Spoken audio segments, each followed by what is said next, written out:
Hello, friends. When would you say that your child is communicating? If they speak? No.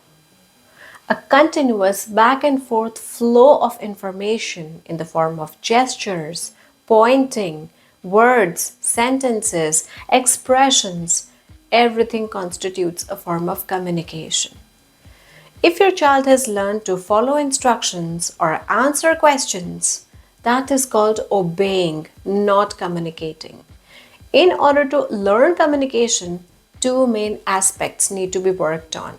First is opening the circle of communication, which is initiating not necessarily a conversation but any form of communication.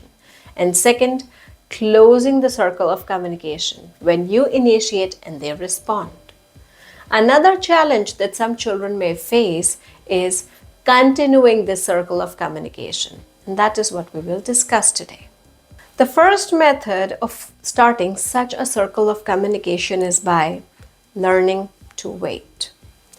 Usually, when we present an activity to a child, and if our focus is on activity completion, we may not wait for the child to respond in the form of words, by gestures, or even by showing a behavior.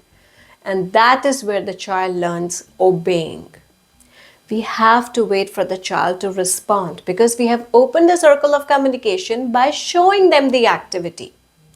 In a similar manner, the child may open a circle of communication by starting an activity like dropping toys in front of their eyes, throwing toys on the floor and collecting them or picking them up, or even spinning wheels of a truck.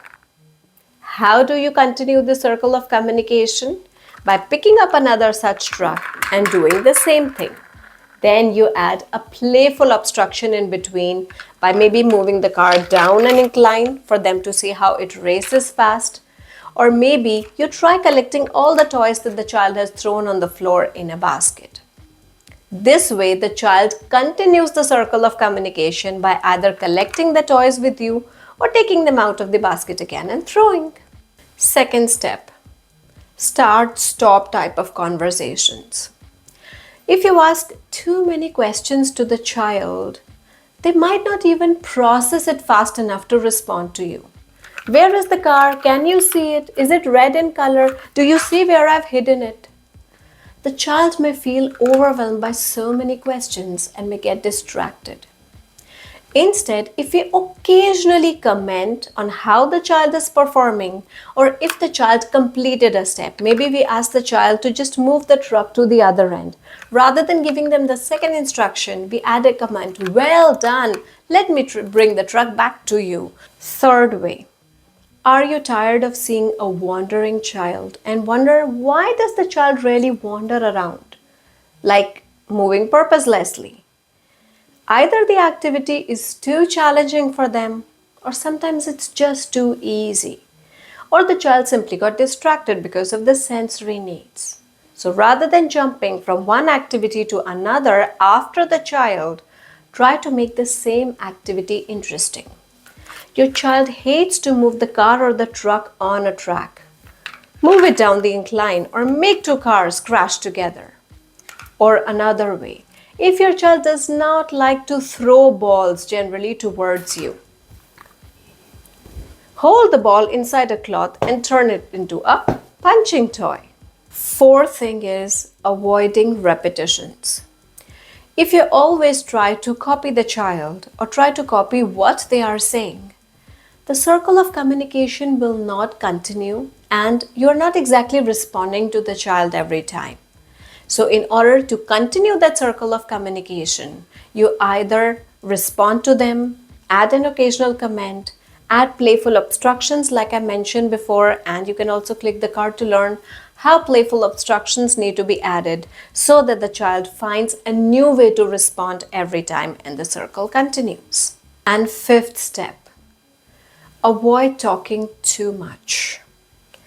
If the child is taking time to respond to name or instructions, means their auditory processing is slow. They take time to understand what you have said, and if you talk too much, they will just be confused.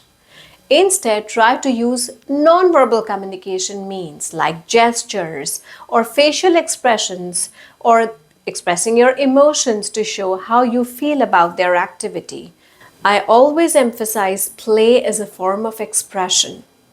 If the child initiates a play activity, they are both opening a circle of communication as well as explaining or expressing their current emotions to you.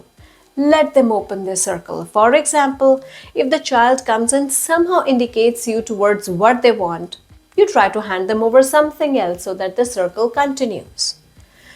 Try to imply or use less rules on the child, as the structure that the child needs is in their routine, not in how they perform the activities, because if rules are applied everywhere, this will limit their creativity and imagination. Let me know how informative and interesting you found this video by liking the video, subscribing to the channel for more videos related to autism awareness and child development. Ring the bell icon for notifications so you do not miss any videos from my channel, and also mention in the comments any suggestions or queries that you have for my channel, and we'll meet again soon. Bye.